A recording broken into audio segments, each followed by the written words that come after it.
Stockport, you're under arrest on suspicion of attempt rape. Rape? Historical rape from 1992, okay? He got away with it for 34 years. Then one night, he had a few drinks and got behind the wheel. That single mistake just ended everything. 1992? In 1992, a 74-year-old woman was walking near her own home in Stockport, England. It was an ordinary day, a short walk, the kind she'd made 1,000 times before. And out of nowhere, a stranger attacked her. She survived, but the man who did it vanished into the city, without a name, without a face, without a trace.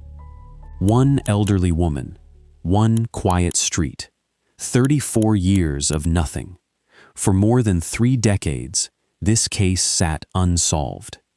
Detectives had the man's DNA almost the entire time, and still couldn't put a name to it. The science had his fingerprint written in blood and cells, but the system had no one to match it to. And then, in the summer of 2023, that man made one small, stupid mistake. He got behind the wheel of a car after drinking. That single, unrelated arrest is what finally caught him. This is the oldest cold case ever solved by Greater Manchester's Cold Case Unit.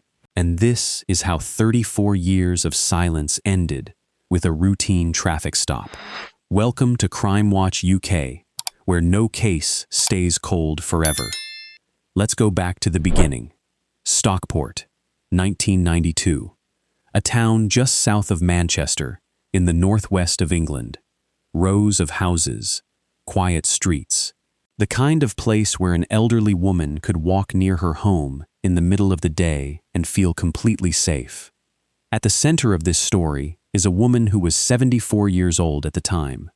We're not going to dwell on the worst of what happened to her, because she deserves better than that. But you need to understand what was taken from her. She was simply walking near her own home, and a stranger, a man she had never seen, who had no reason on earth to target her, attacked her in a violent assault and attempted rape. She survived the attack. But survival, in a case like this, is not the same as recovery, because here is the part of this story that doesn't fit in a police report. What that stranger did in a few minutes in 1992 changed the rest of her life. Years later, a statement from her son would be read aloud in a courtroom, and in it, he described what the attack truly cost her. It took her confidence, it took her independence, it took her sense of safety in her own neighborhood, the simple freedom to walk down her own street without fear. The assault, her son said, changed her life profoundly. And it didn't just affect her, it affected the whole family. One stranger, a few minutes, and a woman in her 70s spent her remaining years carrying the weight of it. That is the crime at the heart of this case. Not a headline, a life quietly diminished. In 1992, the police did everything they could. They carried out extensive forensic work. They processed the scene. They gathered what physical evidence there was to gather. But this was 1992. DNA science was in its infancy. The national databases that we now take for granted barely existed, or didn't exist at all. And so, despite all that forensic effort, the result was the same. No suspect was identified. The man who attacked her had walked away into Stockport and simply dissolved. No name, no record connecting him to the crime, nothing the police could act on. The case went cold. But here's the crucial thing. In Greater Manchester, cold does not mean closed. The case was placed under active review. It was set aside, but never abandoned. It sat in a file, waiting, for the science to catch up to the evidence. And the science did begin to catch up. By 2005, 13 years after the attack, forensic technology had advanced far beyond what existed in 1992. So the Cold Case Unit went back to the original evidence and commissioned fresh forensic analysis. And this time, they got something they'd never had before. They produced a near-complete DNA profile of the attacker. For the first time, the man who'd assaulted that woman in 1992 existed as something concrete, a genetic fingerprint, unique to him and him alone. The detectives took that profile and uploaded it to the National DNA Database, the system that holds the genetic profiles of people who've been through the criminal justice system. If the attacker was in there, the database would flag him. They ran it, and nothing, no match. Think about how that must have felt. After 13 years, the cold case unit had finally captured the attacker's DNA. They had his unique genetic signature. They knew exactly who they were looking for, in the most precise terms science can offer, and the database came back empty. It meant one of a few things. Either the man had never been arrested for anything that would put his DNA on the system, or he'd managed to stay just outside it. Either way, the profile they'd worked so hard to develop had no name attached to it. It was a key with no lock. So the profile sat in the database, waiting, year after year. The years rolled on. The victim grew older, and eventually, before she ever got to see justice, she passed away. She died without ever knowing the name of the man who'd changed her life, without ever seeing him answer for it. That is the cruelty of a cold case. Sometimes the clock runs out on the very people who deserve the answer most. But the DNA profile didn't age. It didn't forget. It didn't give up. It just sat in the database, patient and permanent, waiting for the one thing it needed, a match. And for that to happen, the man who'd attacked her in 1992 would have to do something, anything, that put his own DNA into the system. For more than 3 decades, he managed not to. He lived his life. He stayed off the radar. He aged from a younger man into a man in his 50s.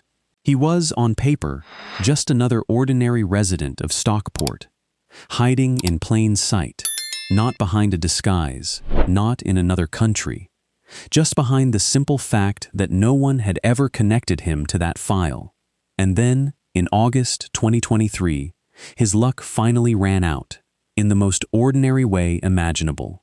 It had nothing to do with the 1992 attack. In August 2023, a 55-year-old man named Aaron Traynor of London Road in Stockport was arrested for drink driving. Drink driving. A serious offense, yes, but completely unrelated to the cold case. Just a man who got behind the wheel after drinking and got caught. And here is the detail that makes this entire case turn. When you're arrested for an offense like that in the UK, the police take a DNA sample. It's routine, standard procedure. That sample gets run against the National DNA Database, including against every unsolved profile sitting in it. So when they took Aaron Traynor's DNA after that drink-driving arrest, they ran it. And after 31 years of silence, the database finally lit up. His DNA matched the near-complete profile the cold case unit had developed from the 1992 attack. The key had finally found its lock. Picture the moment. A man gets arrested for drinking and driving. As far as he knows, he's facing a driving ban, maybe a fine, a bad night, an embarrassment. He has no idea that the swab they've just taken from him is about to reach back 31 years and connect him to a crime he almost certainly believed had been forgotten forever. He'd lived more than 3 decades as a free man, convinced the past was buried, and it was a traffic stop, not a detective, not a witness, not a confession, that undid all of it. In October 2023, the cold case unit was formally notified of the match. Aaron Traynor was arrested shortly afterwards, this time not for drink driving, but for the violent, indecent assault and attempted rape of an elderly woman in 1992. But a DNA match, as powerful as it is, doesn't end a case on its own. It has to stand up in court, and a defense can challenge it. This is where that detective work the police always talk about comes in. It wasn't enough to waive a DNA result at a jury. The cold case unit had to rebuild the entire investigative picture, 34 years after the fact. They had to revisit the original evidence from 1992. They had to trace witnesses. They had to reconstruct what had happened and tie the science back to the crime in a way 12 jurors could be sure of. Evidence from 1992 was re-examined with the tools of 2026. And in March 2026, the case finally went before a jury at Manchester's Minshull Street Crown Court. It was a 5-day trial. At the end of it, the jury delivered its verdict. Guilty on both charges. On Friday, the 8th of May 2026, Aaron Traynor, now 56 years old, was sentenced. 13 years in prison, 34 years after he attacked a 74-year-old woman near her own home and walked away believing he'd never be caught. He was finally held to account for it. After the sentencing, the detective who oversaw the case, Detective Chief Inspector Cheryl Hughes, said something that gets right to the heart of why cases like this matter. Time, she said, is quite simply no barrier to justice. She made clear that they never close investigations into serious, violent, or sexual offenses. And she explained the real lesson of this case, that DNA is crucial, but it's the painstaking work of officers, revisiting evidence, and rebuilding the picture that ultimately brings offenders to justice. Then she issued a warning to every person sitting on a secret like Aaron Traynor's. Offenders, she said, should be in no doubt that forensic science keeps advancing, and that every single interaction they have with the criminal justice system increases the chance their crimes will finally be uncovered. Think about that in the context of this case. It wasn't a cold case detective who caught Aaron Traynor in the end. It was his own decision to drink and drive. One careless night that put his DNA into the system and slammed the door on 31 years of getting away with it. And then there was the part of this story that no court can ever fully fix. The victim never got to see this day. She had passed away before her attacker was ever identified. She lived her final years not knowing his name, carrying the fear and the loss he'd handed her in 1992. The detective acknowledged it directly. She thanked the victim's family for their support and said that although the victim sadly had not lived to see justice served, she hoped the sentence would give her family a sense of peace, knowing at last that the man responsible had been held accountable. That's the bittersweet truth at the center of so many cold cases. Justice came. It was real. It was thorough. But it came too late for the one person who needed it most. What it could still do was give her family an answer and give her memory the dignity of accountability. Think about what this case really tells us. There was no dramatic confession here, no deathbed admission, no detective's hunch cracking it open.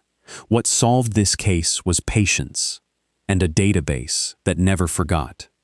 The police did their part in 1992 with the limited science they had. They did more in 2005 when they pulled a full DNA profile from the old evidence. And then they did the hardest thing of all. They waited. For 18 more years, that profile sat in the system, doing nothing but existing, refusing to disappear. Aaron Traynor spent 31 of those years believing he'd outrun it.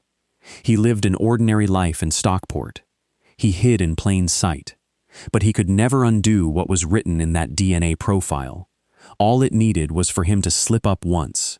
And in August 2023, behind the wheel after a few drinks, he finally did. A frail woman in her 70s was attacked walking near her own home, and for 34 years no one answered for it. Now someone has. No case stays cold forever. If this story stayed with you, do one thing for a woman who didn't live to hear the verdict, and for the family who waited 34 years to hear it for her. Subscribe to Crime Watch UK and turn on notifications so you're there the moment the next case that everyone thought was forgotten finally gets its day in court. Because evidence doesn't age, it doesn't forget, and no matter how many years a person thinks they've left it behind, it's still waiting. It only takes one mistake. We'll see you on the next one.